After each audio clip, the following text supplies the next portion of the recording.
అస్మద్గురుభ్యో నమః. శ్రీమతే రామానుజాయ నమః. ఉద్భవః క్షోభణో దేవః శ్రీగర్భః పరమేశ్వరః కరణం కారణం కర్త వికర్త గహనో గుహః. ఓం ఉద్భవాయ నమః. రోటికి కట్టిన చరిత్రను తలుచుకుని వారికి సంసార బంధమును తొలగించువాడు. ఓం క్షోభణాయ నమః. కర్మపరవశులైన బద్ధజీవులను, వారిని బంధించు త్రిగుణాత్మక ప్రకృతిని క్షోభింపజేయువాడు. ఓం దేవాయ నమః. మాయ అను పాశముచే జీవులను బంధించి పరమాత్మ ఆడుకొనువాడు. ఓం శ్రీగర్భాయ నమః. ఇట్టి వినోద వ్యాపారములతో కూడి శ్రీదేవిని సంతోషపెట్టుచుండువాడు. ఓం పరమేశ్వరాయ నమః. లక్ష్మి ఇట్లు స్వయముగా వచ్చి ఆశ్లేషించుట చేత సార్థకమైన గొప్ప ఐశ్వర్యము కలవాడు. ఓం కరణాయ నమః. జీవులు తనను పొందుటకు తానే ప్రధాన సాధనమైనవాడు. కరణము అనగా ఇంద్రియము. ఇది జ్ఞానేంద్రియము, కర్మేంద్రియము అని అనబడుచున్నది.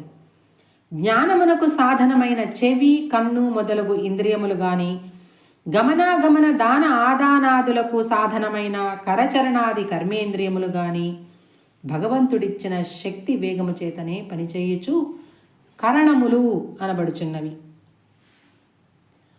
ఓం కారణాయ నమః. చక్షురాది ఇంద్రియములను కలిగియుండు ఆయా జీవులను వివిధ కార్యములందు ప్రవర్తింపచేసి చేయించువాడు పరమాత్మయే. ఓం కర్త్రే నమః.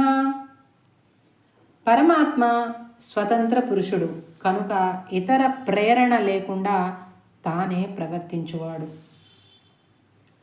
ఓం వికర్త్రే నమః. పరమాత్మ స్వతంత్ర కర్త కనుకనే తత్ఫలములనుభవించుట చేత కలిగిన హర్ష శోకాది గుణములతో మార్పులు చెందువాడు. ఆయనకు హర్ష శోకాదులు లేవు, కానీ పరార్థమై ఇట్లు హర్ష శోకాదులను పొందుట దోషము కాదు. చిన్న గమనిక. గత శ్లోకములలోని, ఈ శ్లోకములోని మరియు రాబోవు శ్లోకములలో కర్త్రే, వికర్త్రే వంటి నామములలో రకారమునకు తావత్తు, రావత్తు, ఏత్వము మూడును ఉండాలి. మేము ఎంత ప్రయత్నించినా వీటి రావత్తును సాఫ్ట్వేర్ స్వీకరించటలేదు కనుక ఉచ్చరించుట మాత్రము రావత్తును కూడా కలిపి ఉచ్చరించవలనని మనవి.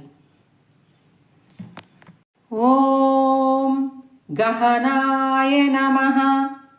ఇతరులకు తెలియరాని గంభీరమైన స్వభావము కలవాడు. ఓం గుహాయ నమః. ఇట్లు రక్షించువాడు కనుక గుహః అనబడుచున్నాడు. జై శ్రీమన్నారాయణ.